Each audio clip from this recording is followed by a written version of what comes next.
अस्सलाम वालेकुम। ज़ाहिरा बतूल garden colony Babar चौक branch से एक टीचर की हैसियत से यहाँ पे जॉब कर रही हूँ और हमारी 8 हफ्ते की क्लास थी माइंडफुलनेस की। बहुत ज़बरदस्त क्लास थी।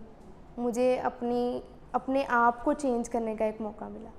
हमारी लास्ट ईयर ट्रेनिंग हुई थी यहाँ पे लालकोठी ब्रांच में, जिसमें ट्रेनर्स बुलाए गए थे। उसमें एक ट्रेनर थे, उन्होंने कहा कि अच्छी चीज़ थी।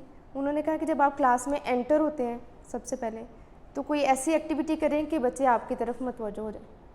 लेकिन उसके लिए सबसे पहले ज़रूरत थी कि मेरा अपना माइंड उस चीज़ के लिए रेडी है कि नहीं है। मैं ख़ुद तो पहले कोई क्रिएटिविटी अपने माइंड में लेके आऊँ, या मैं फ़्रेश हूँ कि मैं क्लास में जाकर बच्चों को फ्रेश कर सकूँ। तो इसका जवाब मुझे नहीं मिला। इसका आंसर मुझे मिला जब हमने ये माइंडफुलनेस की क्लास ली, तब कि मैं ख़ुद को किस तरह नेक्स्ट चैलेंज के लिए रेडी करूँ। अब मैं ऑफिस में किस मूड से आ रही हूँ क्लास लेने के लिए, किससे नहीं। मैं ब्रीथिंग की प्रैक्टिस करूँगी वहाँ पे बैठ के, कि मैं 2 मिनट के लिए सांस लूँ कि जो हुआ है ज़ाहिरा यहीं पे छोड़ दो and let's go to class. अब मैं क्लास में गई हूँ तो ज़ाहिर है मैं फ़्रेश हूँ, तो मैं बच्चों को कोई ऐसी एक्टिविटी करके दिखाऊँगी कि बेटा अब ये बहुत अच्छी ब्रीथिंग की प्रैक्टिस बहुत ज़बरदस्त थी, जो मुझे सबसे अच्छी लगी माइंडफुलनेस की क्लास में, कि मैं जाऊँ और मैं इस तरह करूँ। मैं समझती हूँ कि अगर हम फ्रेश होंगे, हम रात को अपनी सारी परेशानियाँ घर पे छोड़ के जाएंगे।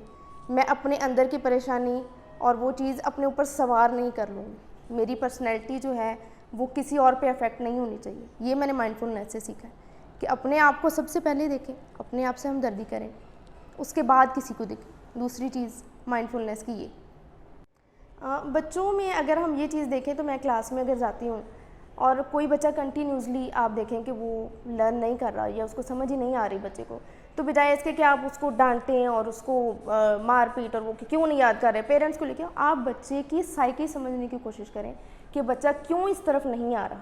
उसकी साइकी समझने के लिए आप उससे जब डिस्कशन करेंगे, उससे बातचीत करेंगे, तो आपको समझ आएगी कि वो क्यों बच्चा इस तरफ नहीं आ रहा। जब आप बच्चे की साइकी समझेंगे तो आपको पता चलेगा कि उसका पॉइंट क्या है मेन, जिसकी वजह से बच्चा लर्निंग की तरफ नहीं आ रहा। फिर आप उसका माइंड सेट करने की कोशिश करें। और माइंडफुलनेस में ऐसे बहुत से टॉपिक्स हैं जिसकी वजह से आप बच्चे का माइंड सेट कर सकते हैं, बच्चे को अपने एतमाद में ले सकते हैं। उसके साथ हमदर्दी करके, उसके साथ बातचीत करके, कॉन्वर्सेशन करके आप उसको इस तरफ लेके आ सकते हैं कि बेटा नहीं, यू कैन डू दिस।